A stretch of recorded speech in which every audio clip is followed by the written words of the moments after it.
क्या चीज़ है जो सियालकोटियों को दूसरे शहरों से मुमताज़ करती है? फ़र्क क्यों है कि वहाँ का जो माइंड सेट है वो एक्सपोर्ट के ऊपर क्यों सेट है, बाकी शहरों में ऐसा क्यों नहीं हो सका? वो कौन सी प्रोडक्ट्स आपकी नज़र में हैं जिनको हम ई कॉमर्स के ज़रिए बैरून मुमालिक भेज सकते हैं और बेच सकते हैं?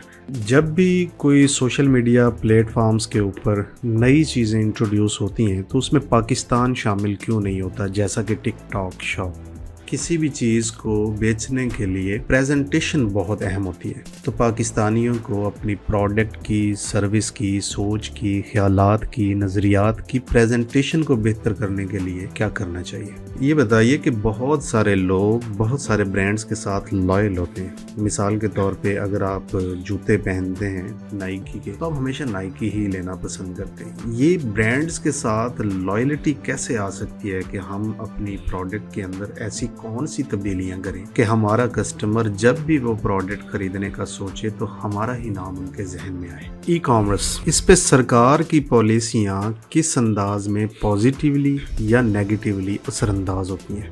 जितने भी लोग बिजनेसेस करते हैं, ख़ास तौर पे बिगिनर्स, उनके सामने एक बड़ी मुश्किल होती है कि हम अपनी प्रोडक्ट का रेट क्या रखें। तो उसके लिए सोशल मीडिया प्लेटफॉर्म्स या ये जो ई कॉमर्स प्लेटफॉर्म्स हैं, इन पे कीमतों का तयन कैसे किया जाए कि वो फिजिबल हों आपकी टारगेट मार्केट के लिए? नेगेटिव फीडबैक्स को कैसे ख़त्म किया जाए और पॉजिटिव फीडबैक्स को इस्तेमाल करते हुए अपनी सेल्स को कैसे बेहतर बनाया जाए? पाकिस्तान के मुख्तलिफ़ शहरों से मुख्तलिफ़ प्रोडक्ट्स जो इंटरनेशनल मार्केट में B2C की जा सकती हैं, वो कौन कौन सी? अस्सलाम वालेकुम, मैं हूँ शाहिद हुसैन जोया। कैसे हैं आप? उम्मीद करता हूँ आप सब खैरियत से होंगे। Business talks with Shahid Hussain Zoya में खुशामदीद कहता हूँ। आज हमारे मेहमान हैं कासम सना रामे भाई, CEO एंड फाउंडर हैं एम्पावर्स के, Etsy, eBay, Facebook market place. Local चीज़ों को प्रमोट करते हैं, ना सिर्फ ये कि पाकिस्तान बल्कि पाकिस्तान से बाहर पाकिस्तानी मसनूआत को कैसे अच्छे रेट्स पर बेचा जा सकता है और ज़र मुबादला कमा सकते हैं। इसी टॉपिक पर पहले एक पॉडकास्ट हो चुकी है, आज पार्ट 2 रिलीज़ करने जा रहे हैं। तो अस्सलाम वालेकुम। वालेकुम सलाम शाहिद भाई। कैसे हैं आप? शाहिद भाई बहुत ज़बरदस्त, अल्हम्दुलिल्लाह। सबसे पहले मुबारकबाद देना चाहूँगा आपके नए इंक्यूबेटर्स की। तो कैसे चल रहे हैं? शाहिद भाई अल्लाह का बेपनाह एहसान है अल्हम्दुलिल्लाह कि लोगों की अब हम लोकल लेवल पे जाके एम्पावरमेंट कर रहे हैं। तो 9 इनक्यूबेटर्स हो गए हैं। जब आपसे पार्ट 1 जब हमारा रिकॉर्ड हुआ था तब हमारे 2 इनक्यूबेटर्स थे। तो अल्हम्दुलिल्लाह कहते हैं अब 9 इनक्यूबेटर्स हैं और अल्लाह का शुक्र है उन शहरों में लोगों को फ़ायदा हो रहा है। रब्बे करीम आपको दिन दुगनी रात चुगनी तरक्कियाँ अता फरमाए और इसी जज़ाकल्लाह। तरह मुल्क व कौम की खिदमत करते रहें। ये जज़ाकल्लाह। बताइए कि जो हमारी पाकिस्तानी मसनूआत हैं, इनका मार्केट प्लेस में मुकाम क्या है? मतलब किस नज़र से देखा जाता है इनको? इसमें शायद भी मैं ज़रा जियोग्राफिकली स्पेसिफिक हो के कहते बात करता हूँ कि सबसे पहले सियालकोट, हमारे सियालकोट की बहुत सारी ऐसी प्रोडक्ट्स हैं कि जिनकी इंटरनेशनली इज़्ज़त बहुत ज़्यादा है, क्योंकि जो हमारे कहते हैं सियालकोटी भाई और बहनें हमारी, ये एक्सपोर्ट क्वालिटी चीज़ें बनाते हैं और क्वालिटी पे मतलब बहुत अच्छी ग्रिप है इनकी। इनका सिर्फ सबसे मेन चैलेंज एक है कि ना ये इतनी आसानी से बाहर बेचना ज़रा मुश्किल होता है इनके लिए। अभी तक सियालकोट के अंदर कहते हैं क्या होता रहा है कि आपको बल्क में ही एक्सपोर्ट करना पड़ता था। आप कहते बी टू बी कर रहे होते थे। बहुत कम लोग थे जो बी टू सी सेल्स करते थे, यानी कि सियालकोट में बनाई और उसके बाद ऑनलाइन मार्केट प्लेसेस जो हैं जैसे eBay, Etsy, Facebook market place या शॉपिफाई वगैरह, इसके ऊपर वो अपनी कहते हैं सेल्स करते हैं। तो इस तरह के ना चूँकि अंडरस्टैंडिंग इतनी ज़्यादा नहीं थी। अब होता क्या था कि सियालकोट में एक तो हर बंदे की कोशिश यही होती है कि जी मैं हूँ जवान हो गया तो हूँ मैं एक्सपोर्ट करनी, राइट?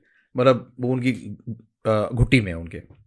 अच्छा, आबादी सिर्फ है 6 लाख, जिसमें से आप कह लें कि आधी ख़वातीन हैं और ख़वातीन का आमतौर पे ज़्यादा फोकस होता है कि घर और बच्चे वगैरह होते हैं। तो आधे हैं कहते हैं मर्द। तो आप यूँ समझ लें कि जो 3 लाख लोग हैं उनमें से हर किसी का फोकस कहते हैं यही होता है कि एक्सपोर्ट करनी है। अब सियालकोट के लोग, अभी मैं सियालकोट की बात करूं, मैं और भी पाकिस्तान के कुछ और एरियाज़ के ऊपर भी कहते हैं बात करूंगा इंशाल्लाह, कि अगर वो अपनी प्रोडक्ट्स को ऑनलाइन इन मार्केट प्लेसेस के ऊपर कहते हैं बेचना शुरू कर दें, तो उन्हें वो जो एक होती है ना कि बल्क ऑर्डर आया, उसके बाद एक्सपोर्ट की और B2B एक्सपोर्ट की, उसके लिए कहते हैं सरमाया बहुत ज़्यादा चाहिए होता है। तो ये छोटे छोटे orders, order by order shipments वगैरह करके अपनी प्रोडक्ट्स को इंटरनेशनली कहते हैं सेल करना शुरू कर सकते हैं। अब सियालकोट की प्रोडक्ट्स को UK, US, ऑस्ट्रेलिया, यूरोप, इसमें काफ़ी ज़्यादा कहते हैं कदर की निगाह से देखा जाता है। और सियालकोट की ब्रांडिंग जो की है ना, वो बेसिकली सियालकोट के फुटबॉल्स ने की है जो फीफा में इस्तेमाल होते हैं।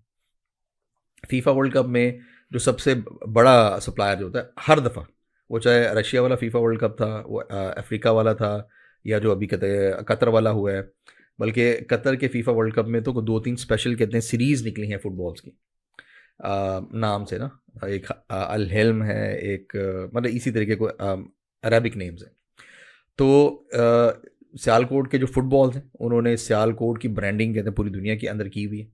और बाकी फिर सियालकोट की स्पोर्ट्स के आइटम्स हैं, और मतलब हमें तो सब पता है ना, स्पोर्ट्स और सर्जिकल और लेदर। इसके अलावा सिलिकॉन में बहुत सारी कहते हैं प्रोडक्ट्स बन रही हैं, और जैसे कि सिलिकॉन की प्रोडक्ट्स जो हैं ये किचन, होम और बच्चों के कहते हैं टॉयज़ वगैरह, इस तरह की बहुत सारी चीज़ों के अंदर सिलिकॉन की प्रोडक्ट्स इस्तेमाल हो रही हैं। बल्कि लास्ट टाइम एक इवेंट था हमारा सियालकोट में, क्योंकि सियालकोट में हमने काफ़ी इवेंट्स किए हैं ताकि वहाँ के लोकल पॉपुलेशन जो है वो डायरेक्टली डॉलर्स कमानी शुरू करे। तो हमसे ना एक साहब मिलने के लिए आए, इवेंट जब ना कहते ख़त्म हुआ, तो अब वो आके कहते कि जी मैं लैंड रोवर के पार्ट्स बनाता हूँ। वाह। मैं उनकी शक्ल देखने लगे, मैंने कहा यार कहते हैं लैंड रोवर के पार्ट्स मतलब वो भी बनते हैं सियालकोट में? वो कहते जी, कहते हैं बिल्कुल बनते हैं। तो वो बेसिकली ये जो पैसिव ये जो पार्ट्स होते हैं ना, मतलब जैसे उसके रिफ्लेक्टर्स हो गए, उसके कोई मैट्स हो गए, उसके डोर हैंडल्स हो गए, यानी कि इंजन पार्ट्स नहीं थे, लेकिन ये कि ना बहरहाल कहते हैं लैंड रोवर के ये जो पार्ट्स हैं बन रहे थे। अच्छा, इसी तरीके से ना फिर रेंज है पूरी जो सियालकोट के अंदर कहते बन रही थी, और सियालकोट के जो लोग हैं वो आमतौर पे खामोशी से काम कर रहे थे। उनकी कोशिश होती है मेरे नाल वाले उन्होंने पता लगे कि मैं की कर रहे हैं, कि मैं की कर रहे हैं। लेकिन जो नाल वाले हैं माशाल्लाह से वो भी इतने एक्टिव होते हैं कि ना उन्होंने ये ज़रूर जानना है कि मेरा नाल वाले की कर रहे हैं चाहे उन्होंने उसको सेल करना है या नहीं करना। तो बल्कि एक जो खूबसूरत बात कि एम्पावर्स का जो सियालकोट इनक्यूबेटर है, वहाँ पे लोगों का इनफ्लो बहुत ज़्यादा है, वो आके सीखना चाहते हैं, वो आके सीखते हैं, और उनकी कोशिश होती है कि फिर हम सियालकोट की ही प्रोडक्ट को इंटरनेशनली सेल करें। अब ये तो अभी आपका ये तो था क्वेश्चन कि कौन सी प्रोडक्ट और क्या उनका मुकाम क्या है? मुकाम क्या है। तो एक तो बड़ी इज्जत की निगाह से देखा जाता है, और दूसरा ये है कि जैसे अब आपको मैं एक चीज़ बताऊं कि एक प्रोडक्ट है वो हमारे अपने ही एक अकाउंट के ऊपर कहते हैं लगी हुई है, बल्कि मल्टीपल अकाउंट्स पे, अब तो मल्टीपल ईबे के अकाउंट्स पे, और डेली उसके ना मतलब 20 ऑर्डर्स आते हैं, उसके 20 ऑर्डर्स, और मार्जिन भी उसके अंदर कहते हैं काफ़ी अच्छा है, एंड शिप फ्रॉम सियालकोट है। और जो और ज़्यादा खूबसूरत बात है वो ये है कि वो शिप होती है थ्रू पाकिस्तान पोस्ट, यानी कि पाकिस्तान पोस्ट के पास बिजनेस जा रहा है, जो सियालकोट की उस फैक्ट्री के अंदर काम करने वाला मजदूर उसकी जेब में पैसा जा रहा है, जिसने बोला कहते हैं रॉ मटेरियल दिया उसकी जेब के अंदर कहते हैं पैसा जा रहा है। एक पूरा इकोनॉमी का जो सर्कल है वो सारा का सारा कहते हैं पाकिस्तान के अंदर से चल रहा है, और फिर कि काम रुपीस के अंदर हो रहा है और आ रहे हैं डॉलर्स। तो ये बताइए कि सियालकोट में आपने इंक्यूबेटर बनाया तो वहाँ पे बहुत सारे लोग आते हैं, क्या चीज़ है जो सियालकोटियों को दूसरे शहरों से मुमताज़ करती है? फ़र्क क्यों है कि वहाँ का जो माइंड सेट है वो एक्सपोर्ट के ऊपर क्यों सेट है, बाकी शहरों में ऐसा क्यों नहीं हो सका? इसकी बुनियादी वजूहात आपकी नज़र में क्या हैं? हाँ, शायद भी ये तो बहुत ज़बरदस्त आपने कहते सवाल पूछा है, और मैं बड़े अरसे से वेट में था कि कोई मेरे को इस तरह का कोई सवाल पूछे। सियालकोट की जो पर कैपिटा इनकम है वो है $16,500, साउथ ईस्ट एशिया में वन ऑफ द हाईएस्ट, यानी कि $16,500 dollars per capita income Pakistan की है तकरीबन $1200 है, यानी कि अगर हम पूरे पाकिस्तान की अगर हम कहते हैं बात करते हैं, और ये जो पर कैपिटा इनकम है सियालकोट की, ये साउथ एशिया के अंदर वन ऑफ द हाईएस्ट, यानी कि इंडिया के कुछ शहर हैं कि जो इसके आसपास आते हैं। अच्छा अब इसकी जो सबसे मेन रीज़न है वो सियालकोटियों का एक्सपोर्ट ओरिएंटेड होना।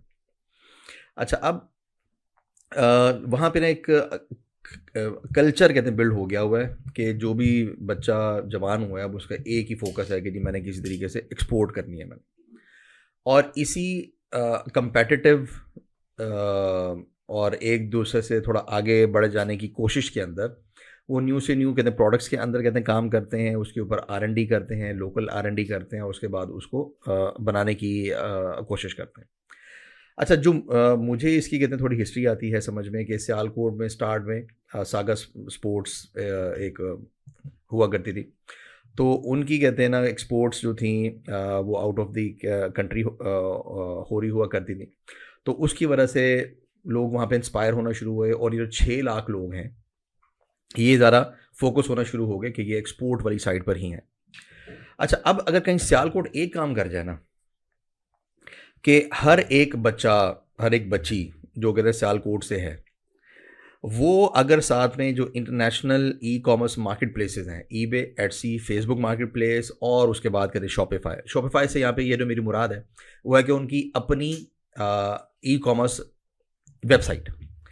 अभी मैं अमेज़ॉन की बात नहीं कर रहा, अमेज़ॉन की बात मैं किस लिए नहीं कर रहा क्योंकि अमेज़ॉन के लिए इनको ना बहुत हैवी इन्वेस्टमेंट चाहिए होती है, और उसके बगैर ये अपने ब्रांड्स को लॉन्च करना, अपनी प्रोडक्ट्स को सेल करना खासा कहते हैं चैलेंजिंग है। तो ये अमेज़ॉन पे जाएंगे, लेकिन जब ईबे पे, एटसी पे, फेसबुक मार्केट प्लेस पे और अपनी ई कॉमर्स स्टोर के ऊपर जब अपनी सेल इस्टेब्लिश कर लेंगे उसके बाद जाएँ। अभी ये 3 साल में इस्टेब्लिश कर लें, 5 साल में इस्टेब्लिश करें, 7 साल में इस्टेब्लिश करें, जब यहाँ पे करेंगे तब अमेज़ॉन पे जाना है, वरना नहीं जाना, वरना लॉस करेंगे। जैसे कि बहुत सारे सियालकोटियों ने अमेज़ॉन के ऊपर लॉस किया है, अपना प्राइवेट लेबल कहते हैं लॉन्च किया, वो चीज़ों को कहते हैं मैनेज नहीं कर सके, जिसकी वजह से लॉस हुआ। अच्छा बाकी ये जो हमारे शहर जो हैं उसमें ये कल्चर जो है वो इसलिए इस तरीके से कहते हैं डेवलप नहीं हो सका कि यहाँ पे ना लोग एग्रीकल्चर ओरिएंटेड, अच्छा इसी तरीके से इंडस्ट्री ओरिएंटेड, और इसी तरीके से लोकल यानी कि जो इंडस्ट्री है उसके ऊपर उनका कहते फोकस रहा, और फिर लार्ज स्केल मैन्युफैक्चरिंग के अंदर जो हमारा बड़ा स्टेट जो था उसका फोकस उसके अंदर रहा। अच्छा अब इस तरीके से जो सियालकोट के अंदर एक कहते हैं कल्चर होगा डेवलप, जो बेसिकली कहते हैं सियालकोट, उसके साथ कहते हैं समड़ियाल है, इसके साथ साथ आप आ जाएँ वज़ीराबाद है जहाँ की डमस्कस स्टील की ये जो प्रोडक्ट्स हैं वो भी एक्सपोर्ट हो रही होती है। तो इस वजह से यहाँ के लोगों का ये वाला कहते हैं कल्चर होगा डेवलप, और बाकी ये जो शहर जो थे उनका कहते हैं कल्चर उस तरीके से डेवलप नहीं हुआ। लेकिन अगर कहीं हमारे बाकी शहरों में भी ये वाली सोच डेवलप हो जाए कि उन्होंने भी इसी तरीके से एक्सपोर्ट्स करनी है और इसी तरीके से एक्सपोर्ट क्वालिटी प्रोडक्ट्स बनानी है, जैसे कि सियालकोटी कर रहे हैं या हमारे वज़ीराबाद के लोग कर रहे हैं, तो ये हार्डली 5 साल के अंदर एक बहुत बड़ा रेवोल्यूशन आ सकता है।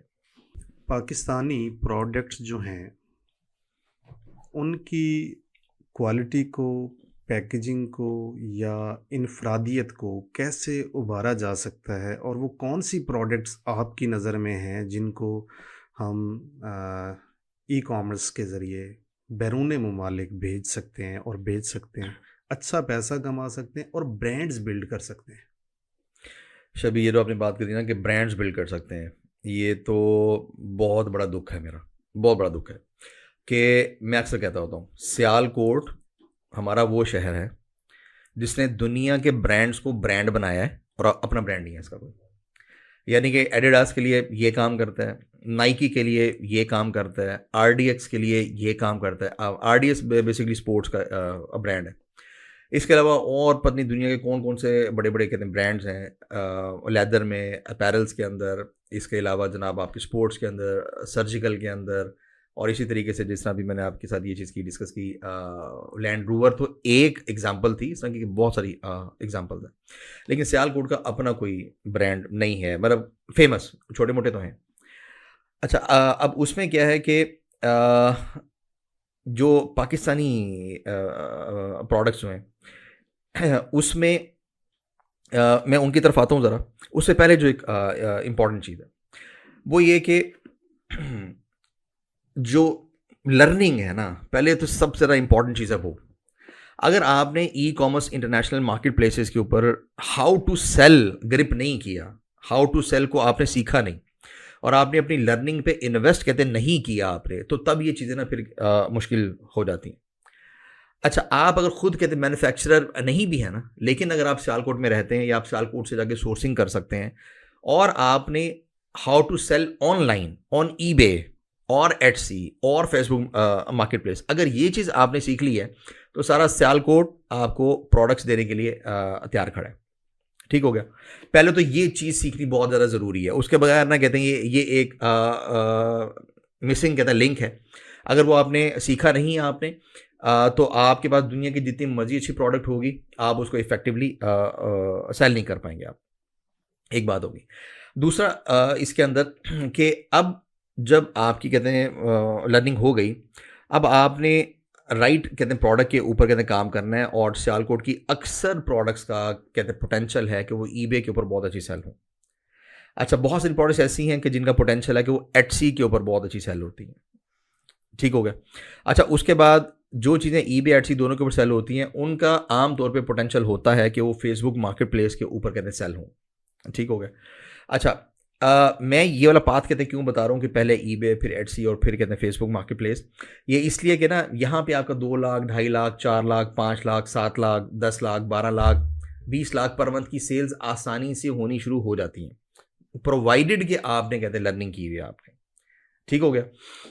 अच्छा, अब जहाँ तक है इस चीज़ का ताल्लुक के ब्रांड्स कहते हैं कैसे कहते हैं बिल्ड किए जाएँ, उसके लिए ये जो मैंने कहते हैं 4 मार्केट प्लेसेस बताई हैं, eBay, Etsy, Facebook marketplace, और उसके साथ साथ जो है अपना ई कॉमर्स स्टोर, या आप उसको कह रहे हैं शॉपिफाई। जब इसके ऊपर आप अपना काम इस्टेब्लिश कर लेते हैं और यहाँ से आप ऑर्डर्स उठाने शुरू कर देते हैं, तो आपके साथ क्या होता है कि ना लोगों के जहनों में आपके ब्रांड का नाम जाना शुरू हो जाता है। ठीक हो गया। और देन दे एक्सपेक्ट कि ये ब्रांड जो है ये अमेजोन पर भी होना चाहिए, राइट। एक जब आप अपनी ट्रैफिक जनरेट कर लेते हैं, उसके बाद फिर अगर आप अपनी चीज़ों को अमेजोन पर भी लेके जाते हैं, तो लोग फिर उसको अमेजोन पर भी आकर बाय करेंगे। अब सियालकोट के लोगों के लिए ब्रांड्स बिल्ड करना निस्बतन आसान है, क्योंकि उनको सोर्सिंग वहाँ से लोकल मिल गई। अच्छा, ईबे उन्होंने सीख लिया, ईबे के ऊपर उन्होंने लिस्ट करके 20, 25, 30 लाख रुपए की, 40 लाख रुपए की मंथली सेल स्टार्ट कर दी, जो कि एक बड़ी आम सही बात है। सियालकोटी अगर उसने प्रॉपरली ईबे सीखा हुआ है और उसके पास अगर राइट सोर्सिंग है, तो इतने 2-4 मिलियन की सेल करना ईबे की से मैं बात करूँ, उसके लिए कोई इतना ना कहते मसला नहीं है। इसी तरीके से उसने फिर एटसी सीख लिया, एटसी के ऊपर उसने कहते सेल वगैरह स्टार्ट कर दी फेसबुक मार्केट प्लेस के ऊपर, और साथ में उसने शॉपिफाई की। यहाँ पे एक चीज़ मैं और ऐड करूँ कि आजकल जो टिकटॉक शॉप्स हैं, उसका पोटेंशियल भी ना कहते हैं बहुत ज़्यादा बड़े तरीके से आ रहा है, सामने आ रहा है। अभी वो सिर्फ यूके में एक्टिव हुई है, साउथ ईस्ट एशिया के अंदर एक्टिव हुई हैं अभी टिकटॉक शॉप्स, और यूएस में आजकल स्टार्ट हो गई है वो। तो अगर कोई टिकटॉक शॉप के ऊपर भी जाके कहते हैं सेल करना चाहे, तो वो भी कहते हैं कर सकता है इसे। तो इस तरीके से ये अगर अपनी कहते हैं ब्रांड बिल्डिंग के ऊपर काम करना शुरू कर दे सियालकोट, तो सियालकोट के लिए ब्रांड बिल्डिंग के ऊपर काम करना कतई कोई मुश्किल काम नहीं है। They have the resources. जब भी कोई सोशल मीडिया प्लेटफॉर्म्स के ऊपर नई चीज़ें इंट्रोड्यूस होती हैं, तो उसमें पाकिस्तान शामिल क्यों नहीं होता, जैसा कि टिकटॉक शॉप? हरीश, अभी इसका जो सबसे मेन चैलेंज जो है वो ये है कि हमारे पास हमारे गवर्नमेंट लेवल पे इस तरह के इंफ्रास्ट्रक्चर्स अवेलेबल नहीं हैं कि जो ई कॉमर्स को सपोर्ट करें। अब फॉर एग्जांपल, हमारा जो बायर्स की कहते हैं प्रोटेक्शन सिस्टम अभी तक नहीं है कोई सिग्निफिकेंट। इसी तरीके से सेलर्स की पेमेंट्स का कहते हैं प्रोटेक्शन सिस्टम इस वक्त कहते हैं कोई नहीं है। 2018 में लास्ट गवर्नमेंट ने एक यानी कि बड़ी कॉम्प्रिहेंसिव ई कॉमर्स पॉलिसी बनाई थी, और उसके ऊपर बड़ा एग्रेसिवली काम भी हुआ था, लेकिन वो काम पिछले 2-1 सालों से बिल्कुल कहते हैं ठंडा पड़ा हुआ है, उसके ऊपर ना कहते हैं कोई काम नहीं हो रहा। अच्छा, फिर चीज़ आ जाती है कि लॉजिस्टिक्स जो हैं वो अभी कहते हैं पाकिस्तान में उतनी ज़्यादा मेच्योर नहीं है। 2 के 3-4 कंपनीज़ हैं, ट्रैक्स है, स्विफ्ट है, और इसके अलावा कुछ और हैं जो ई कॉमर्स रिलेटेड पार्सल्स को ही ज़्यादा फोकस करती हैं। अब तो खैर वैसे TCS ने भी और लेपर्ड और इस तरह की ये जो है उन्होंने भी अपनी ई-कॉमर्स सर्विसेज को बेहतर किया है, लेकिन जैसे ये होना चाहिए अभी अभी कहते हैं वैसा नहीं है। अच्छा, चौथा फिर इसके अंदर आ जाता है कि गवर्नमेंट लेवल के ऊपर इसकी ना लेजिस्लेशन अब तक कोई कोई बहुत अच्छी नहीं हुई हुई। अच्छा, अब वो जो बहुत अच्छी नहीं हुई हुई, चूँकि अभी ये वाला मौका नहीं है, वो हम इंशाल्लाह किसी और पॉडकास्ट के ऊपर ई-कॉमर्स पॉलिसी ऑफ पाकिस्तान के ऊपर इंशाल्लाह डिटेल में करेंगे डिस्कस, और अपनी सजेशंस भी देंगे कि कहाँ पे क्या-क्या चीज़ें इंप्रूव हो सकती हैं। अच्छा, इसके अलावा ये इस वजह से ये वाले कहते हैं चैलेंजेस आ रहे हैं कि जो पेमेंट सिस्टम जिसकी अभी अभी कहते हैं मैंने बात की, इंटरनेशनल ये जो हमारा कहते हैं पेमेंट सिस्टम जो है, वो हम ग्लोबली को इतने ज़्यादा इंटर कनेक्टेड नहीं है। एग्जांपल अगर मैं दूं, स्ट्राइप कहते हैं अभी पाकिस्तान में नहीं है, इसी तरीके से कहते हैं पेपॉल अभी कहते हैं पाकिस्तान में नहीं है। मैं एक दफ़ा एक बैंक के हेड ऑफिस में हमारी कहते हैं मीटिंग चल रही थी, पाकिस्तान फ्रीलांसर एसोसिएशन जो है उनके थ्रू हम लोग कहते हैं वहाँ पे गए हुए थे सजेशंस वगैरह देने के लिए। वहाँ पे ना उस बैंक के डिजिटल हेड जो हैं वो कहते हैं कि जी हम एक पेमेंट गेटवे दे देते हैं आपको, आपको क्या ज़रूरत है कहते हैं पेपॉल की।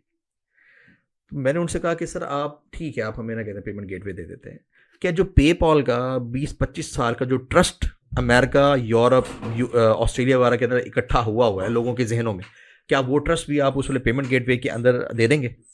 लेकिन वो चीज़ तो पॉसिबल नहीं है। किसी भी चीज़ को बेचने के लिए प्रेजेंटेशन बहुत अहम होती है। तो पाकिस्तानियों को अपनी प्रोडक्ट की, सर्विस की, सोच की, ख्यालात की, नज़रियात की प्रेजेंटेशन को बेहतर करने के लिए क्या करना चाहिए? जी शायद भी ये एक चीज़ है कि जहाँ से ना पाकिस्तानी मार खा रहे हैं। प्रोडक्ट की क्वालिटी वो फिर भी किसी तरीके से मेंटेन कर जाते हैं, लेकिन पैकेजिंग साइड पे वो इतना ज़्यादा कहते फोकस नहीं करते। अच्छा, उसमें ना एक माइंडसेट हम सबको ना मिन हैसुल कौम एज अ नेशन बिल्ड करने की ज़रूरत है कि हमें अपनी कोई भी चीज़, कोई भी प्रेजेंटेशन अगर हमें बेहतर करनी है, चाहे वो हमारी कहते प्रोडक्ट है या हमारा कोई वर्चुअल प्रोडक्ट है हमारी, तो हमें उसके अंदर उस फील्ड के एक्सपर्ट बंदे से सर्विसेज लेना इम्पॉर्टेंट है। फॉर एग्जांपल, मैंने अगर एक जैकेट की डिज़ाइन की, मैंने जैकेट बहुत अच्छी है, मैं कहते सियालकोट से हूँ, लेदर जैकेट्स का मेरा बड़ा अच्छा बिजनेस है, ऑनलाइन में बड़ी चीज़ सेल कर रहा होता हूँ। अब भाई जब इतनी ज़बरदस्त प्रोडक्ट डिज़ाइन कर ली है, उसकी अच्छी सेल्स भी आ रही हैं, तो यार उसके ऊपर कुछ चंद पैसे और लगा के कोई 1,00,000, 1.5, 2 लाख रुपया किसी एक ऐसे एक्सपर्ट को कि जो अच्छी पैकेजिंग कहते हैं डिज़ाइन करके देता हो, आप उसको कहते हैं इतना पे कर दो। इस साइड पे नहीं आना, यानी कि जो हमारी कहते हैं कोर प्रोडक्ट है उसके ऊपर तो इन्वेस्टमेंट भी है, सारी चीज़ें करते हैं, लेकिन जहाँ पे आके पैकेजिंग करनी है तो बाय एंड लार्ज ज़्यादातर लोग इस काम के ऊपर इन्वेस्ट नहीं करते कि भाई हम किसी एक्सपर्ट को उससे हम ये वाली सारी कहते हैं डिज़ाइनिंग कहते हैं करवा लें।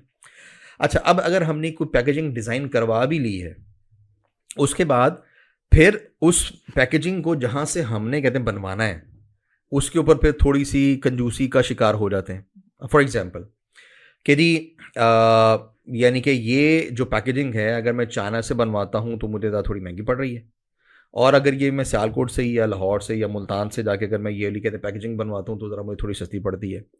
लेकिन जो फिनिशिंग चाइनीज़ पैकेजिंग के अंदर आ रही है वो मशीन हमारे पास यहाँ पे नहीं है, तो उस तरह की बोली नहीं आएगी। तो चलो यार, को 5-7 लाख रुपये हमारी इस पूरी शिपमेंट के अंदर से बचता है। वो इतनी सी चीज़ की वजह से वो क्या करते हैं, वो अपनी ना क्वालिटी के ऊपर कॉम्प्रोमाइज़ कर जाते हैं। अब गोरे का क्या सीन है? गोरे का सीन ये है कि वो प्रोडक्ट की क्वालिटी तो देखता ही देखता है, लेकिन वो देखता है बाद में। जो चीज़ उसको आप कह लें कि मोटिवेट करती है कि उसकी कि वो आपकी प्रोडक्ट को बाय करे, वो बेसिकली उसकी कहते हैं पैकेजिंग है उसकी। मैंने एक दफ़ा ना कहते हैं मैं एक किसी बड़े कहते मॉल में था दुबई में, वहाँ पे मैंने देखा कि ना आम पड़े हैं, बहुत खूबसूरत आम, यानी कि मुल्तान का जो चौंसा है या मुल्तान के जो अच्छे से एक्सपोर्ट क्वालिटी आम है वो भी उतने खूबसूरत नहीं थे। जब उसको काट के खाया तो उसका टेस्ट अल्लाह माफ़ करे, मतलब वो आम नहीं था, टेस्ट में वो आम नहीं था, खूबसूरती में तो ऐसा था कि आपका दिल करे कि यार ये जो आम है मैं ले लूँ। तो प्रेजेंटेशन के ऊपर बाहर के लोग कहते हैं काम करते हैं, बाहर के लोगों अपनी प्रोडक्ट्स की क्वालिटी और प्रेजेंटेशन दोनों चीज़ों के ऊपर कहते हैं काम करते हैं। तो हम पाकिस्तानियों के लिए भी ये बड़ा इंपॉर्टेंट है कि इसके ऊपर इन्वेस्ट करें, एक कहते हैं प्रॉपर डिज़ाइनिंग के ऊपर, उसके बाद इसकी कहते हैं proper production of the packaging जो है उसके ऊपर। आपने कभी देखा है कि आप कभी किसी मोबाइल फ़ोन का, थोड़ा सा जो अच्छी रेंज वाले मोबाइल होते हैं उनका कभी आप बाय करें आप उसे, तो उसका जो पैकेजिंग बॉक्स होता है, मतलब कितना ज़बरदस्त काम किया हुआ था उसके ऊपर। मतलब आप अगर आजकल ये जो बॉक्स आ रहे हैं, आप अगर उसको यूँ उठाएं तो एकदम से नहीं खुलता, वो कोई एयर प्रेशर टाइप उसके अंदर होता है, वो आराम आराम से वो चीज़ के अंदर खुल रही होती है। इतने से बॉक्स के अंदर उन्होंने उस 2, ढाई, 3, 4 लाख रुपए के सेल फोन को उन्होंने बड़े अच्छे तरीके से सेफ किया हुआ होता है कि वो अगर किसी बुलंदी से भी गिर जाए तो मोबाइल फ़ोन टूटने वाला नहीं। तो वो एक पूरी रिसर्च है, डिज़ाइनिंग है उसके ऊपर कहते हैं, उसके बाद वो अपनी कहते हैं प्रोडक्ट को लेकर आते हैं।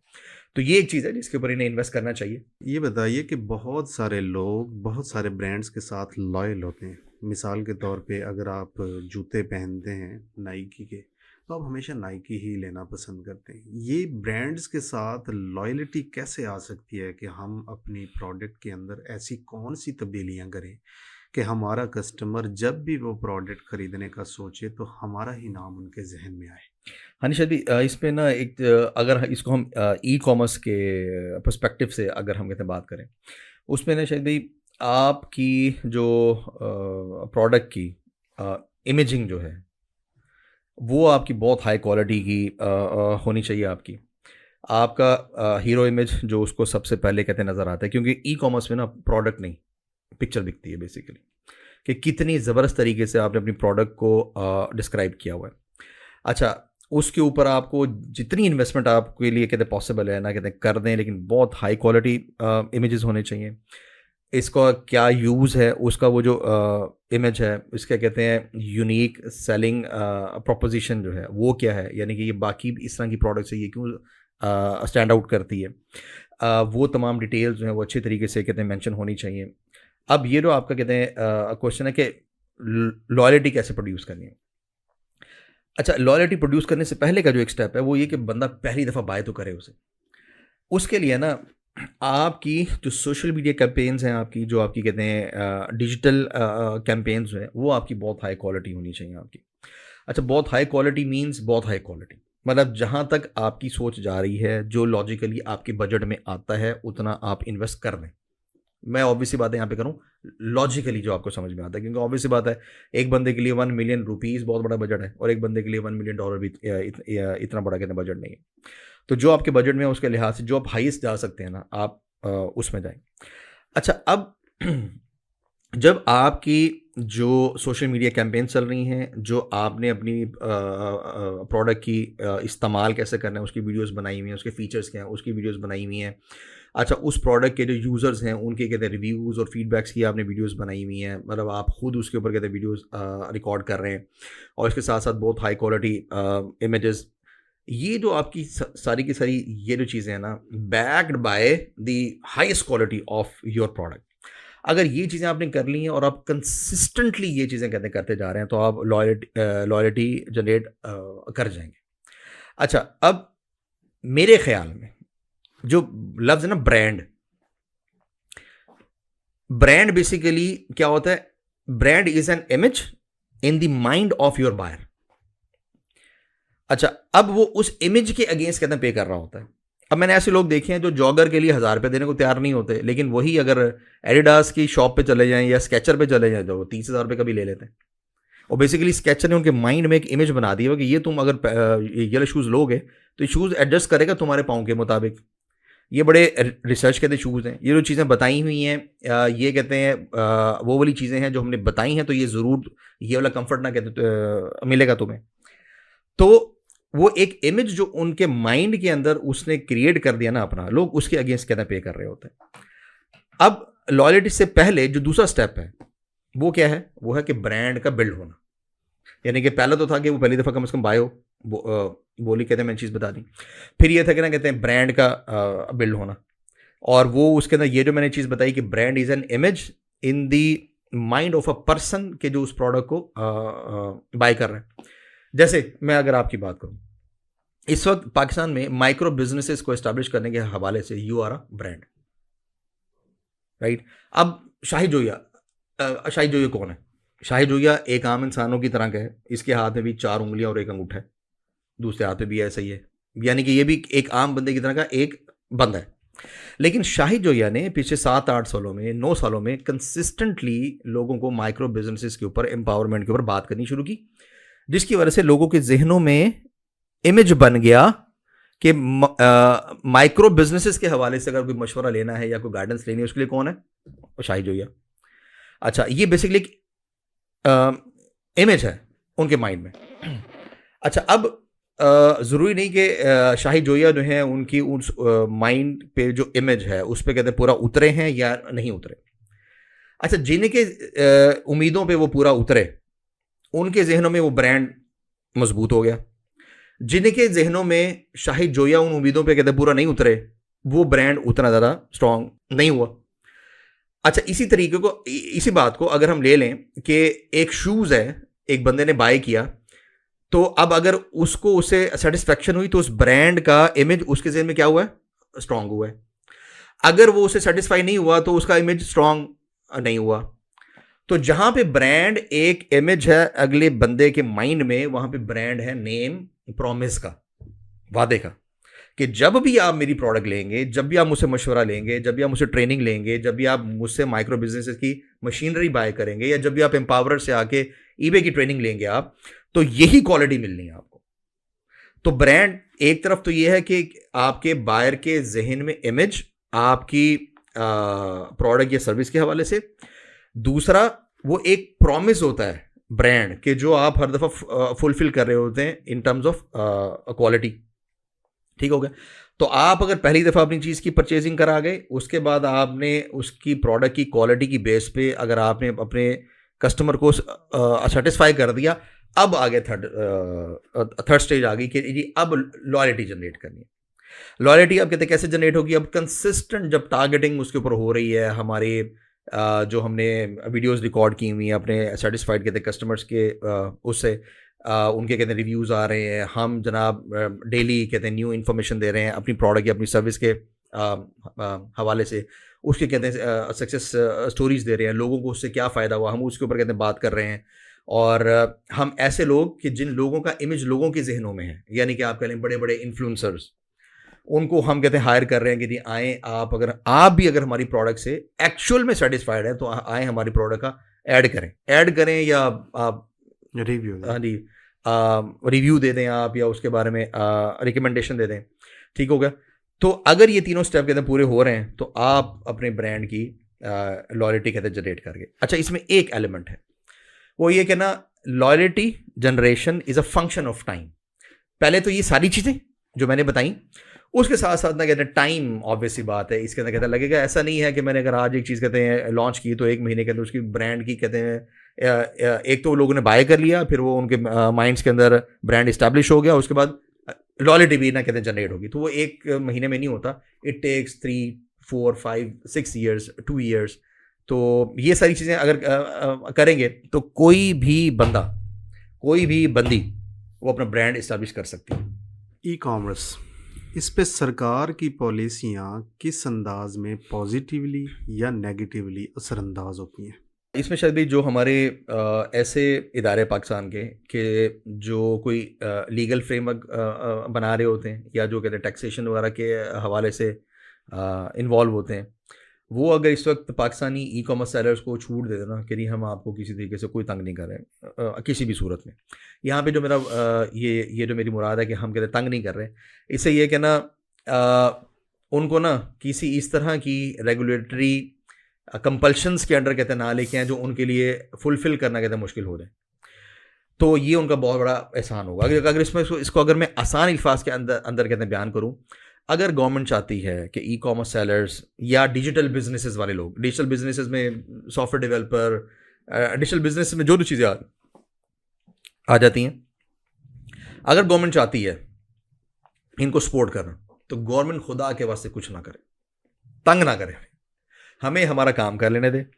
बहुत ज़्यादा सीरियस है तो हमसे कभी हमारी यानी कि जो भी कोई बॉडीज़ बनी हुई हैं, उनसे अगर वो कोई चीज़ पूछते हैं तो जो चीज़ हमने बता दी उस पर अमल करा सकती है तो अमल करा दे, वरना बस हमें ना कहते तंग ना करें, हमें कहते काम कर लेने दें। ठीक हो गया, ये तो हो गया एक जनरल रूल।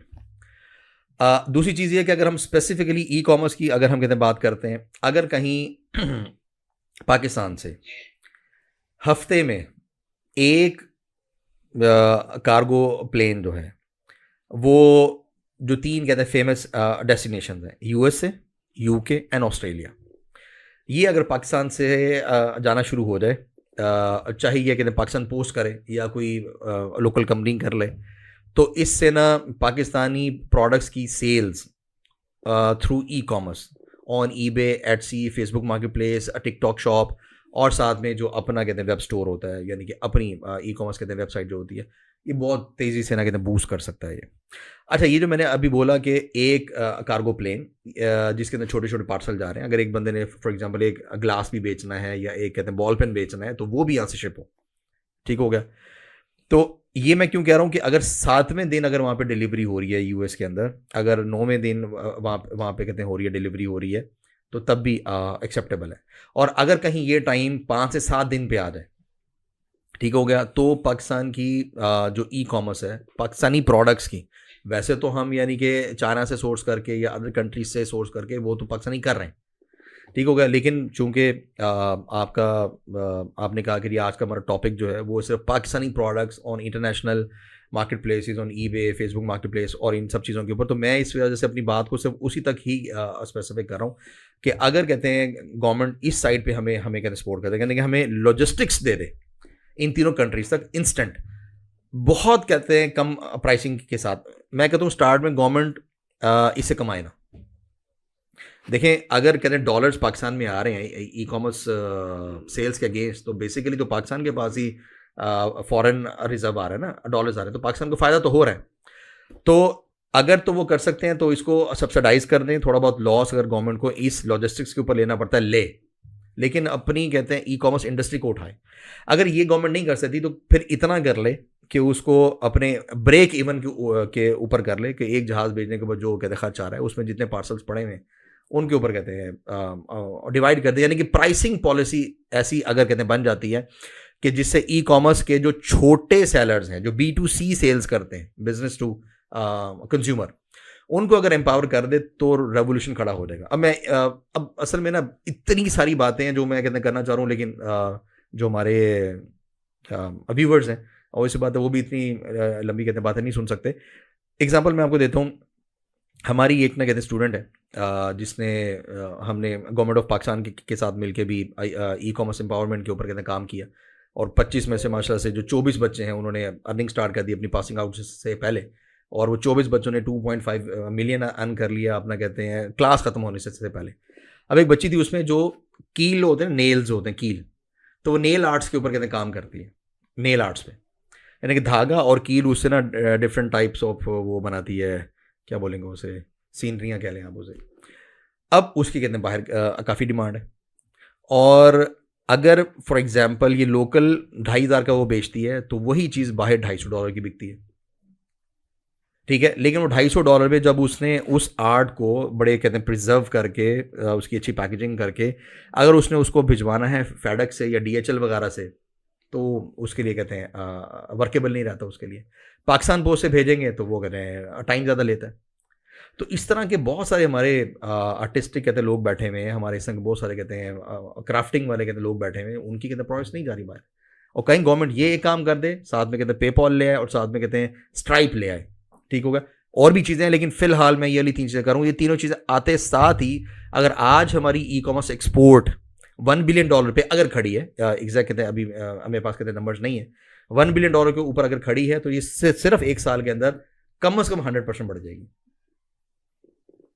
यानी जहाज यहाँ से चीज़ों के भर के ले जाने और वापस डॉलर्स के भर के लाने, वापस कहते हैं डॉलर्स के भर के लाने, बल्कि जिस जहाज ने जाना होगा ना उसके डॉलर्स पहले पाकिस्तान आ चुके होंगे, यानी कि ईबे पे जब हमें ऑर्डर आता है तो हमें तो एक ही दिन के अंदर कहते हैं पेमेंट हो जाती है रिसीवर में। ये जो चीज़ें हम बेचते हैं इनकी वापसियाँ भी होती होंगी, तो वो बिजनेसेस पर किस तरह से असरअंदाज होती है? इसमें शायद भी बिल्कुल यानी कि 3% तो रिटर्न आप जेन में रखें, 3% तो होनी ही होनी है आपकी। अगर कोई इससे कम अगर आ रही है रिटर्न तो आइडियल से भी ऊपर है, और अगर इससे ज़्यादा हो रही है तो फिर वो आइडियल परसेंटेज से ना कहते हैं नीचे आता जा रहा है। अच्छा, उसका दो सोल्यूशन होते हैं। एक तो ये कि आपके पास ऑलरेडी मार्जिन इतना अच्छा है कि अगर किसी कस्टमर ने आपको रिटर्न करने की कोशिश की तो आपने कहा कि यार मैं तुम्हें पार्शियल रिफंड दे रहा हूँ, तुम इसको अपने पास रखो, तुम ना कहते मुझे ना भेजो। वो कहते नहीं जी जी मैंने नहीं रखनी, तो आपने कहा नहीं अच्छा चलो यार ये तुम रखो अपने पास, कहते हैं और ये मैंने तुम्हारे पैसे भी वापस भेज दिए, क्योंकि 3% ना आपने अपने कॉस्ट के अंदर इंक्लूड कर लिया होगा। और वो भी खुश हो गया कि यार इसने तो जी मुझे पैसे भी वापस कर दिए, इसने कहते प्रोडक्ट भी नहीं ली वापस इसने ना। अच्छा, अब अगर आपको कोई ऐसा आइटम है जो ज़रा महंगा है, फॉर एग्जांपल आपकी बाइकर सूट्स हैं आपके, या आपका सर्जिकल का एक सेट है पूरा जो $500 का है, या आपकी कहते हैं कोई ऐसी जैकेट है जो 300-400 की है, तो उस सूरत में अगर कोई रिटर्न आता है तो वो यूएस के अंदर, यूके या ऑस्ट्रेलिया के अंदर आपकी किसी ना किसी वेयर हाउस यानी कि फुलफिलमेंट सेंटर या 3PL बोलते हैं, उनके साथ आपकी अंडरस्टैंडिंग होनी चाहिए कि अगर हमारी कोई ऐसे रिटर्न आ जाता है तो आपने उसको कहते हैं मैनेज कर लेना है, और अब उसके अगेंस्ट हम आपको पे कर दिया करेंगे। अच्छा, एम्पावर्स के अपने रेफर्ड कहते हैं फुलफिलमेंट सेंटर हैं यूके, यूएस, ऑस्ट्रेलिया में, तो जो हमारे स्टूडेंट्स होते हैं तो उनको उनके कहते हैं कॉन्टैक्ट नंबर्स कहते हैं मिल जाते हैं, तो वो काफ़ी अच्छे रेट्स के ऊपर उनके रिटर्न वगैरह को हैंडल कर लेते हैं। तो आइडियल सोल्यूशन ये हुआ कि 3% अपनी कॉस्ट के अंदर ही इंक्लूड कर लें, कोई आ रहा है तो ठीक है, और अगर महंगे आइटम्स हैं फिर आप इन फुलफिलमेंट सेंटर्स के साथ मिलकर आप काम कर सकते हैं। जितने भी लोग बिजनेसेस करते हैं, ख़ास तौर पे बिगिनर्स, उनके सामने एक बड़ी मुश्किल होती है कि हम अपनी प्रोडक्ट का रेट क्या रखें। तो उसके लिए सोशल मीडिया प्लेटफॉर्म्स या ये जो ई कॉमर्स प्लेटफॉर्म्स हैं, इन पे कीमतों का तयन कैसे किया जाए कि वो फिजिबल हों आपकी टारगेट मार्केट के लिए। इसमें शायद भी अगर तो आप अपनी प्रोडक्ट जो आपने खुद सोर्स की है आपने और इन्वेस्ट किया आपने उस वाली प्रोडक्ट के ऊपर, या आप खुद कहते हैं मैन्युफैक्चरर हैं उसके, या आपने बल्क के अंदर ली है, तो उस सूरत में आपका जो ROI है, रिटर्न ऑन इन्वेस्टमेंट, वो एटलीस्ट 100% हो तो आप लॉन्च करें, वरना ना करें। यानी कि या तो आपका ROI 100% हो, या आपका ग्रॉस मार्जिन, नेट की बात नहीं कर रहा, ग्रॉस मार्जिन कम अज़ कम 30% हो, तब आप उस प्रोडक्ट को लॉन्च करें। मतलब कम अज़ कम 30% या इससे ज़्यादा होना चाहिए, या अगर आप ROI की बात करते हैं तो वो 100% या इससे ज़्यादा होना चाहिए, फिर आप उसको करें, अदरवाइज़ आप उस बल्क कहते हैं परचेज़ के अंदर ना जाएं। अच्छा, एग्जांपल देता हूँ इसकी कि फॉर एग्जांपल आप ये चाह रहे हैं कि जी मैंने कोई हैंड स्ट्रैप्स हैं लेदर के, वो मैंने eBay पे और Etsy पे सेल करने। अब अगर वो जो हैंड स्ट्रैप है वो $20 का सेल होता है, ठीक हो गया। अब ये जो $20 का सेल होता है तो बाय एंड लार्ज eBay ने 15% काट लिया, ये वैसे एग्जैक्ट परसेंटेज 12.9 समथिंग, और डिफरेंट आइटम्स की ना कहते हैं डिफरेंट होती है, लेकिन मैं एक फ्लैट कर रहा हूँ। अब $20 में से 15% काट लिया eBay ने। अगर आपने कोई ऐड चलाया हुआ था तो आप कह लेंगे जी 5% उसका निकल गया, 20% कट गया, यानी कि $20 माइनस 20%, तो ये आपका कितना हो गया, $4, ये आपका निकल गया। उसके बाद आपकी जो शिपिंग थी उसका आप डाल लें तकरीबन $4 डाल रहे हैं आप, बाकी आपके पास लगा कहते हैं $12, ठीक हो गया। अब आपकी जो लैंडिंग कॉस्ट जो आई है, यानी कि प्रोडक्ट की कॉस्ट, उसके बाद जो उसकी शिपिंग होकर जो इंटरनेशनल शिपिंग हुई वो अमेरिका या ऑस्ट्रेलिया पहुंची, और वहां पे जब वो पहुंची है, ये वो सारा पैसा जो आपकी जेब से लगा है, ठीक हो गया। बाकी ऊपर जो शिपिंग के पैसे हैं जो eBay या Etsy ने अपने पास अपने यानी कि शेयर रखना है, या ऐड के पैसे कटने हैं, ये सारे वो पैसे हैं जो आपको ऑर्डर आने के बाद कट रहे हैं, ठीक हो गया। ये आपकी जेब से नहीं लग रहे, ये वो पैसे हैं जो ऑर्डर आने के बाद कट रहे हैं, ठीक हो गया। तो जो हम ROI, ऑब्वियसली बात है वैसे तो सबको पता है, लेकिन मैं ज़रा थोड़ा सा एक्सप्लेन कर रहा हूँ। ROI जो है, रिटर्न ऑन इन्वेस्टमेंट जो है, वो ये कि आपकी जेब से कितना लगा था। अब आपकी जेब से लगा था $5 में वाली प्रोडक्ट बन के इंटरनेशनल शिपिंग हो के वहाँ पे आपके फुलफिलमेंट सेंटर के अंदर पहुँच गई। ऊपर जो भी कुछ हो रहा है, आपका प्रॉफिट है, शिपिंग हो रही है, eBay या Etsy अपने पैसे काट रहे हैं, ऐड के पैसे काट रहे हैं, वो सारे के सारे ऑर्डर आने के बाद काट रहे हैं, ठीक हो गया। तो ये जो अगर ROI है, यानी कि अगर मैं ये $5 लगाए और $5 का प्रॉफिट हो रहा है आपको, तब आप इस प्रोडक्ट के अंदर जाएंगे, वरना आप इस प्रोडक्ट के अंदर कहते हैं नहीं जाएंगे। अच्छा, अगर इसको थोड़ा सा आसान कर लें कि अगर आपकी एक प्रोडक्ट जनाब फॉर एग्जांपल $10 की अगर वो सेल हो रही है, तो उसमें कम से कम आपको $3 बचना चाहिए। ग्रॉस की बात कर रहा हूँ, यानी कि $100 की अगर सेल हो रही है तो $30 कम से कम कहते हैं बचना चाहिए, वरना उस प्रोडक्ट के अंदर ना जाए। अच्छा, अगर आप कर रहे हैं इन मार्केट प्लेसेस पे ड्रॉप शिपिंग या ऑनलाइन आर्बिट्राज, तब तो 10%, 12%, 20% जो बचता है वो ठीक है, क्योंकि आपकी जेब से कुछ नहीं लग रहा। आपने एक साइट से एक या आपकी जो प्रोडक्ट आपने सेल करनी है वो किसी के पास कहते पड़ी हुई थी, या किसी साइट से आपने देख के आपने अपने पास लिस्ट कर ली, जब ऑर्डर आया तो आपने शिप करवा दी, आपकी जेब से कुछ नहीं लगा हुआ। तो इसमें तो आपको 15%, 20%, 22%, 10% जो बच जाए, 10% प्लस जो बच जाए वो आपके लिए ठीक है। तो ये 2 मॉडल हैं इसमें। नेगेटिव फीडबैक्स को कैसे ख़त्म किया जाए और पॉजिटिव फीडबैक्स को इस्तेमाल करते हुए अपनी सेल्स को कैसे बेहतर बनाया जाए? जी शायद भाई, ये टेक्नो फंक्शनल क्वेश्चन है ये वाला। अच्छा, इसमें ये कि पहले तो ये कि हम अपने कहते हैं पॉजिटिव फीडबैक्स को कैसे इंक्रीज़ करें, क्योंकि अगर वो ज़्यादा आ रहे हैं ना, तो वो ऑटोमेटिकली परसेंटेज को मैनेज कर लेते हैं। तो एक तो यही है कि ना highest quality of customer service जो है वो हमें देनी इंपॉर्टेंट है। इससे क्या मुराद है कि अगर आप एम्पावर्स के स्टूडेंट हैं और आपने अगर हमसे कहते हैं ट्रेनिंग ली हुई है, तो हमने तो पहले तो ये चीज़ बताई हुई है कि कैसे आपने एक हाईएस्ट क्वालिटी प्रोडक्ट्स को सर्च करना है, ढूंढना है, लिस्ट करना है, लिस्टिंग कितनी अच्छे तरीके से होगी और उसकी ऑर्डर प्रोसेसिंग कैसे होगी। तो प्रोडक्ट की क्वालिटी और बहुत सारी चीज़ें तो उसके अंदर कहते हैं कवर्ड हैं। ठीक हो गया, जिसकी वजह से आपके पास पॉजिटिव फीडबैक्स आने के चांसेस हाई हैं।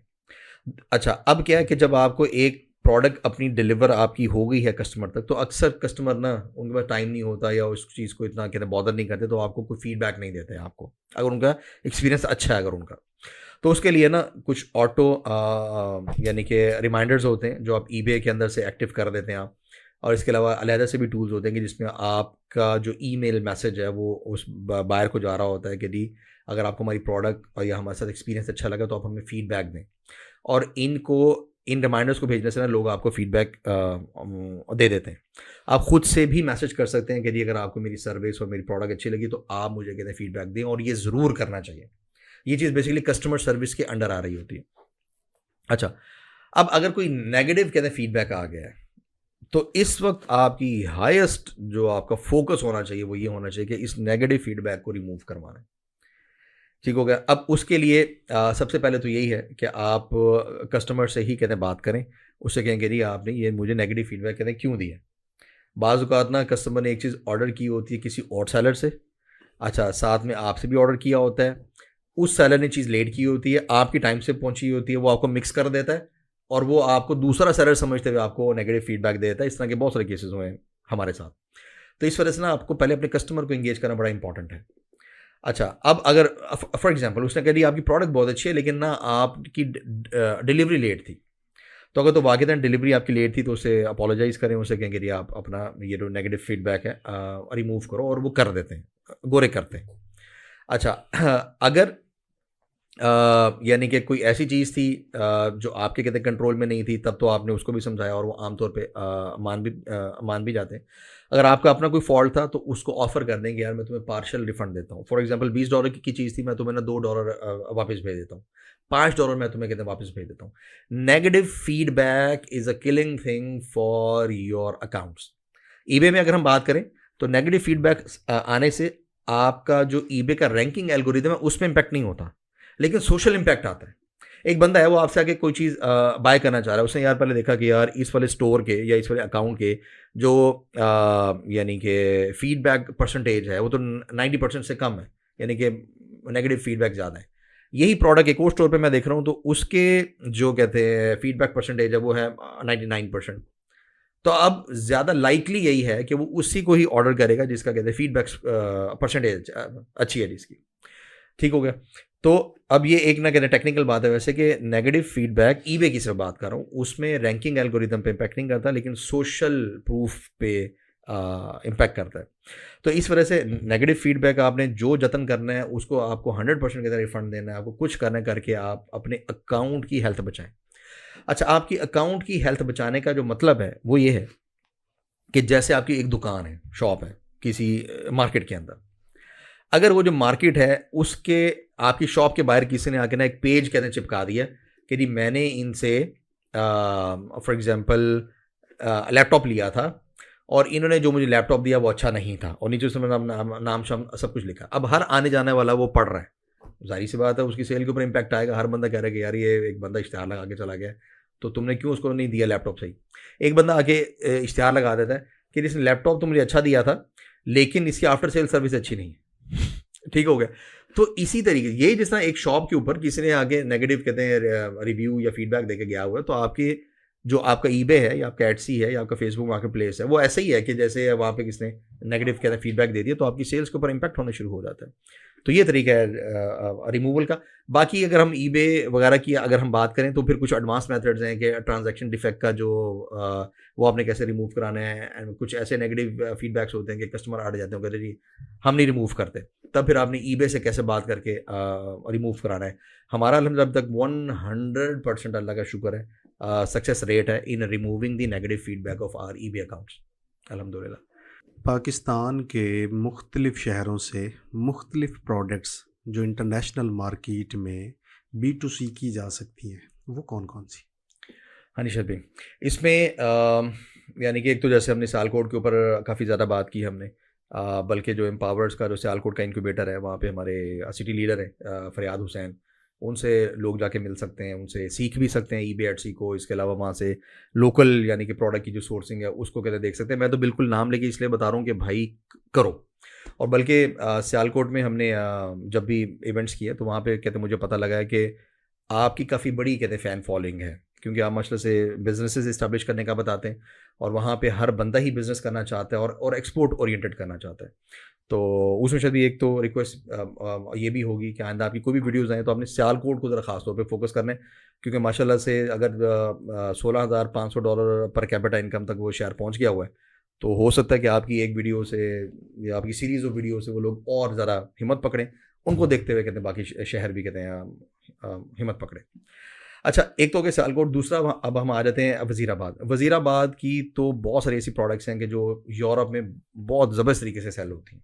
यूके, ऑस्ट्रेलिया, कनाडा हर जगह पे होती हैं, लेकिन यूरोप में कहते हैं ख़ास तौर पे वहाँ पे बेसिकली ना डमस्कस स्टील एक ना ख़ास तरह का स्टील है जिसकी हंटिंग नाइफ, सॉर्ड्स और इस तरह के ना यानी कि बहुत सारी चीज़ें,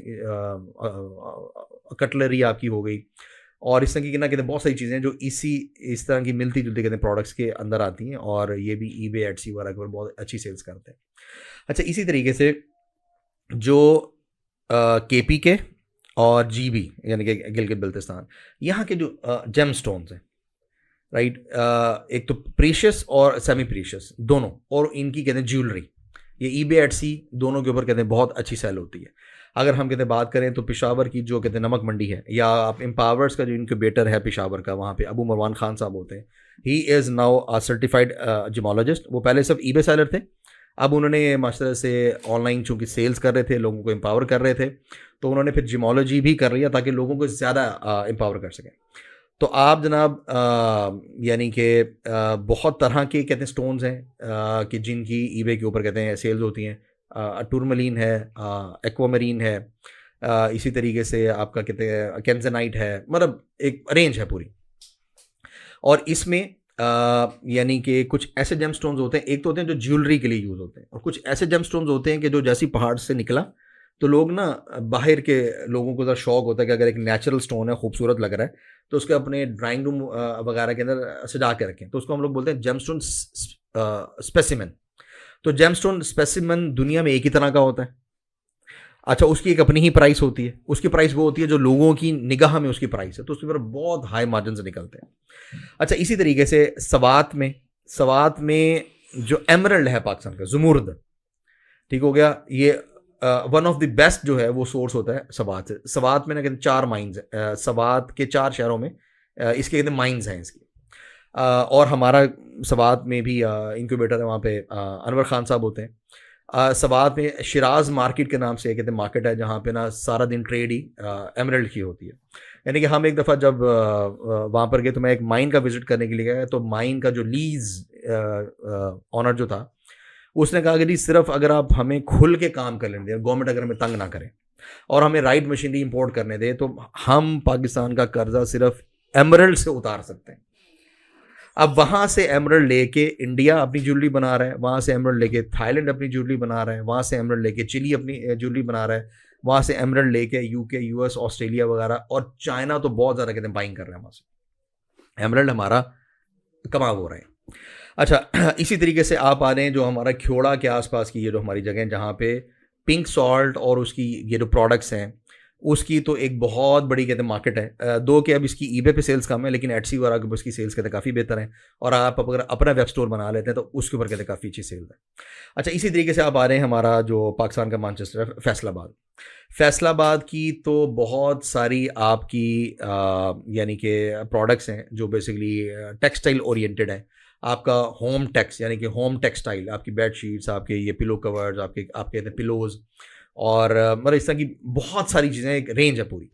ऐसे आप अगर कहते हैं मुल्तान में आ जाते हैं तो किचन टेक्स यानी कि किचन टेक्सटाइल, आपके टी टॉवल्स, आपके शेफ़ टॉवल्स, आपके एप्रन्स, आपके मिस्ट हो गए, ये ओवन ग्लव्स वगैरह होते हैं आपके, और इस तरीके से एक रेंज है पूरी। पूरी दुनिया में सबसे सस्ता जो किचन टेक्सटाइल है ना वो आपको मिलता है मुल्तान से विद हाईएस्ट क्वालिटी, और या फिर आपको हैदराबाद दक्कन इंडिया से मिलता है आपको। इसमें कहते हैं चाइना भी कम्पीट नहीं कर पाता क्योंकि इसमें ज़्यादा चीज़ें होती हैं कॉटन की, तो वो चाइना फिर वैसे कहते हैं कम्पीट नहीं कर पाता। अच्छा, इसी तरीके से जो कराची है, लाहौर है, इनकी फिर अपनी कहते हैं एक रेंजेस हैं कहते हैं प्रोडक्ट्स की, auto parts, use auto parts, और इसके अलावा कुछ ख़ास किस्म की ना कहते हैं टेक्सटाइल है, वो कहते हैं कराची से या लाहौर वगैरह से सोर्स हो रही होती है। इसी तरीके से चिनियोड की जो लकड़ी वाली ये जो प्रोडक्ट्स हैं, छोटी यानी कि बड़ा फर्नीचर नहीं, छोटी प्रोडक्ट्स उसकी, तो वो कहते हैं आपकी यानी कि बहुत अच्छी हैं, ख़ास तौर पे एटसी के लिए। इसी तरीके से अगर मैं आपको बात करूँ, इस वक्त मुल्तान से पाकिस्तान की सबसे हाईएस्ट एक्सपोर्ट हो रही है, और काफ़ी सारे लोग कहते हैं एक्सपोर्ट कर रहे हैं नियॉन साइंस की।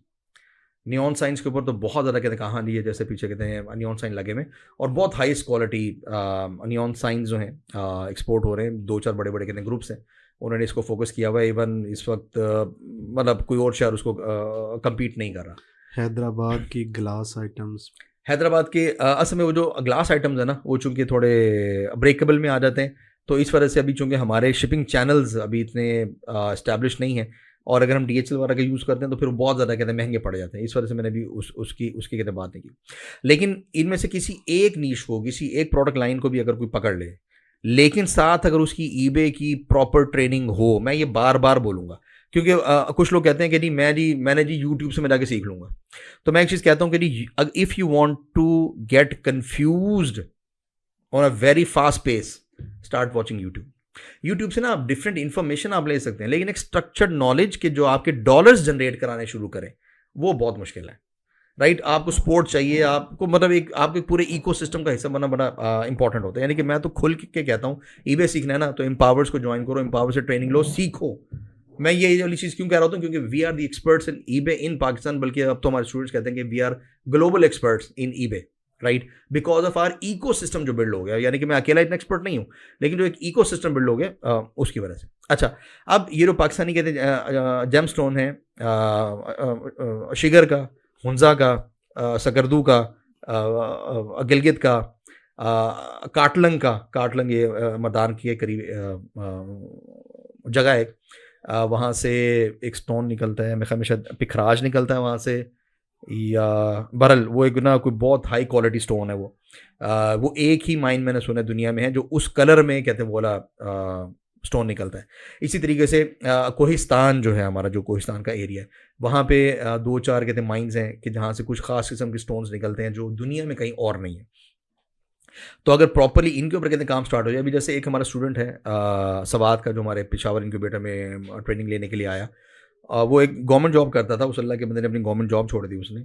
अब वो सारा दिन चिल करता है, वो ना सवाद में शिराज मार्केट में जाके या किसी माइन से जाके कहते हैं स्टोन्स ले आता है एमरल्ड के, वो सिर्फ एमरल्ड सेल करता है, और वो एवरेजली ना बस घूमते फिरते थोड़ा बहुत काम करके ₹1,00,000 महीने का अपने ईबे स्टोर से, पाकिस्तानी ईबे अकाउंट के ऊपर अर्न कर रहा होता है। यानी कि अब आप देखें कि पहाड़ से निकला हुआ एक स्टोन, और वो ज्वेलरी आइटम नहीं, यानी कि वो प्रोसेस स्टोन नहीं, वो बस ऐसे ही रॉ को ही सेल कर रहा है।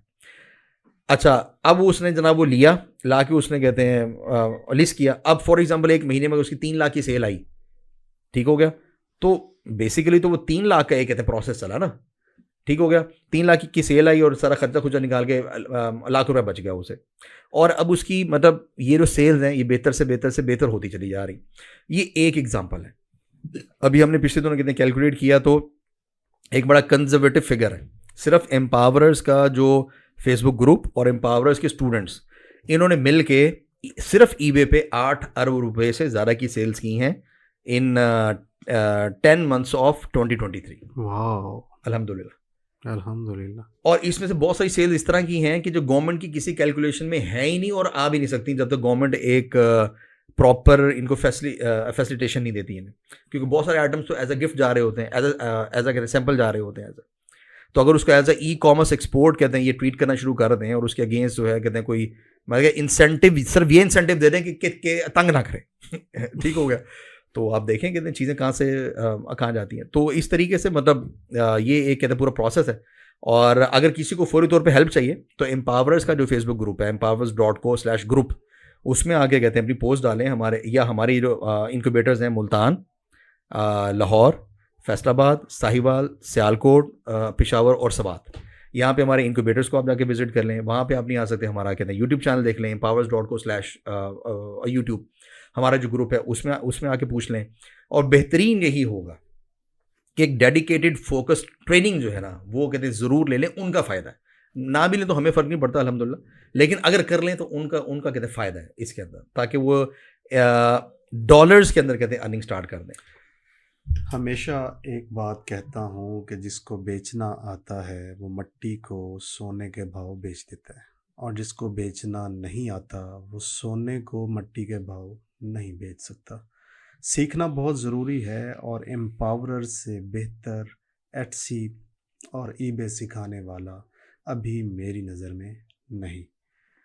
आज तक के लिए इतना ही। दुआओं में याद रखिए। आपका दोस्त, आपका भाई शाहिद हुसैन जोया, कासिम सना रामे के साथ। वस्सलाम। पाकिस्तान जिंदाबाद।